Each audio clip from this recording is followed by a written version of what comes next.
Shalom, selamat pagi Bapak Ibu dan saudara yang kasih Tuhan. Kita bersyukur untuk hari yang baru, hidup yang baru yang Tuhan karuniakan bagi kita pada hari ini. Hari ini hari Rabu tanggal 6 Januari 2021.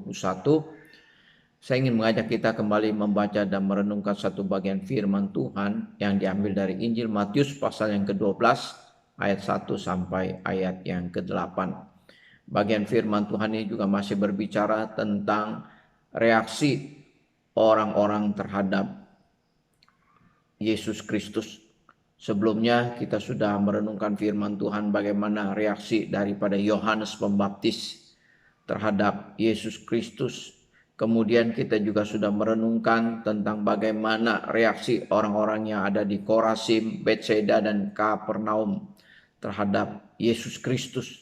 Dan pada hari ini kita merenungkan firman Tuhan tentang reaksi orang-orang Farisi terhadap Yesus Kristus. Dikatakan bahwa pada suatu hari Sabat, Yesus berjalan di ladang gandum bersama dengan murid-muridnya. Dan karena lapar, maka muridnya memetik bulir gandum dan memakannya.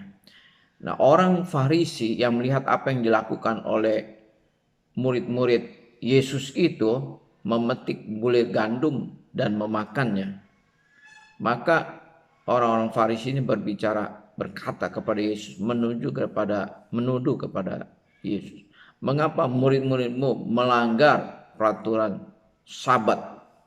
Melanggar peraturan Sabat. Itu merupakan tuduhan daripada orang-orang Farisi terhadap apa yang dilakukan oleh murid-murid Yesus, yaitu memetik bulir gandum dan memakannya. Karena dikatakan oleh firman Tuhan, murid-murid lapar pada waktu itu, maka mereka memetik bulir gandum dan memakannya. Nah, pada hari ini saya ingin mengajak kita merenungkan tentang Sabat ini, ya, makna daripada Sabat. Yang pertama, bahwa hari Sabat atau hari perhentian itu diadakan untuk manusia, bukan manusia untuk hari Sabat. Ini penting untuk diperhatikan. Sekali lagi bahwa Sabat diadakan untuk manusia. Ya, hari perhentian itu diadakan adalah untuk manusia, bukan manusia untuk hari Sabat. Bapak Ibu dan Saudara yang kasih Tuhan, ahli-ahli Taurat dan orang-orang Farisi membuat peraturan-peraturan yang begitu banyak mengenai peraturan hari Sabat atau hari perhentian itu. Ya, ada 39 pekerjaan utama yang dilarang dilakukan pada hari Sabat. Dari 39 peraturan ini kemudian diperincikan lagi menjadi ratusan peraturan yang tidak boleh dilakukan orang pada hari Sabat. Nah, salah satu peraturannya yaitu pada hari Sabat orang tidak boleh menabur, tidak boleh membajak, dan juga tidak boleh menuai. Jadi orang-orang Farisi yang melihat apa yang dilakukan oleh murid-murid Yesus ini, mereka menuduh bahwa mereka murid-murid memetik bulir gandum pada hari Sabat itu sama artinya dengan menuai pada hari Sabat, dan itu dilarang menurut peraturan orang ahli-ahli Taurat dan orang-orang Farisi. Nah, sekali lagi bahwa Yesus menolak apa yang dikatakan oleh orang Farisi karena murid-murid bukan menuai pada hari Sabat. Ya, jadi peraturan Sabat diadakan itu untuk manusia, bukan manusia untuk Sabat. Jadi orang Farisi membalik menjadikan bahwa manusia itu untuk Sabat.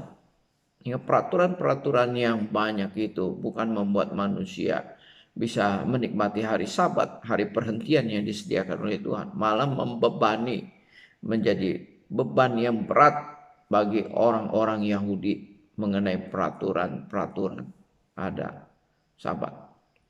Kemudian yang kedua, ya, Yesus mengatakan bahwa belas kasihan itu harus diutamakan daripada menghakimi.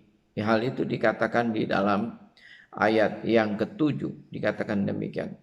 Jika memang kamu mengerti maksud firman ini, yang ku kehendaki ialah belas kasihan dan bukan persembahan. tentu kamu tidak menghukum orang yang tidak bersalah. Kamu tidak menghukum orang yang tidak bersalah. Yang kukehendaki ialah belas kasihan dan bukan persembahan. Bapak, Ibu, dan Saudara yang kasih Tuhan, motivasi daripada orang Farisi menuduh Yesus dan murid-muridnya melanggar peraturan Sabat itu adalah mencari-cari kesalahan supaya mereka dapat menghakimi dan menghukum orang yang tidak bersalah. Nah, oleh karena itu di sini Tuhan Yesus mengatakan bahwa Yesus mengkehendaki belas kasihan yang diutamakan, yang harus diutamakan di dalam menjalankan peraturan-peraturan agama itu adalah belas kasihan, bukan penghakiman, ya, bukan menghukum orang yang tidak bersalah. Ini alasan yang kedua yang Yesus kemukakan. Ya, jadi murid-murid dikatakan oleh Tuhan Yesus mereka tidak bersalah pada waktu mereka memetik bulir gandum itu dan mereka memakannya karena murid-murid sedang lapar pada waktu itu. Jadi belas kasihan terhadap orang lain ini lebih penting. Perasaan empati, simpati terhadap orang lain itu harus ditonjolkan, harus diutamakan daripada menuduh, menghakimi, dan menghukum orang yang tidak bersalah. Itu alasan yang kedua. Kemudian alasan yang ketiga di dalam ayat yang ke-8, Yesus katakan demikian. Karena anak manusia adalah Tuhan atas hari Sabat. Atau dengan kata lain, karena anak manusia adalah berkuasa atas hari Sabat. Jadi di dalam ayat yang ke-8 ini Yesus ingin mengatakan apa yang boleh dan apa yang tidak boleh dilakukan pada waktu hari Sabat itu Yesus yang menentukan karena dia adalah Tuhan atau dia adalah orang yang berkuasa atas hari Sabat. Bukan orang-orang Farisi atau bukan ahli-ahli Taurat. Mereka hanya menafsirkan daripada perintah yang keempat yaitu kuduskanlah hari Sabat. Mereka tafsirkan kemudian mereka membuat peraturan-peraturan yang begitu banyak yang bukan untuk dinikmati oleh umat Tuhan tapi untuk menjadi beban-beban yang berat pada hari Sabat.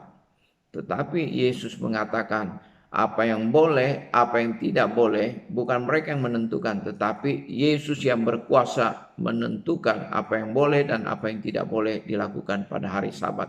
Karena Yesus adalah Tuhan yang berkuasa atas hari Sabat. Kiranya firman Tuhan pada hari ini boleh menjadi berkat buat kita semua. Mari kita berdoa. Bapa di surga, terima kasih buat pertolongan pimpinan Tuhan dalam kehidupan kami. Pada pagi hari ini kami boleh kembali membaca dan merenungkan satu bagian firman Tuhan yaitu tentang hari Sabat, hari perhentian yang Tuhan sediakan buat manusia. Tuhan tolong kami supaya kami boleh mengerti makna Sabat ini dan kami boleh melakukannya di dalam kehidupan kami. Tuhan pimpin kami memasuki hari ini. Tuhan jaga lindungi kami, tutup bungkus kami dengan kuasa darah-Mu. Tuhan jauhkan daripada segala virus, corona, sakit, penyakit. Berikan kekuatan kesehatan kepada kami supaya kami bisa melakukan aktivitas kegiatan, pekerjaan, usaha, pelayanan kami dengan baik untuk kemuliaan bagi nama-Mu.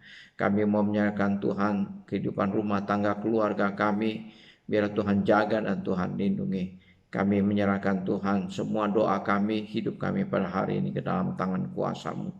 Di dalam nama Tuhan Yesus, penebus dan juru selamat kami yang hidup, kami berdoa. Amin. Bapak, Ibu, dan Saudara yang kasih Tuhan, hari ini hari Rabu, nanti malam ada persekutuan doa.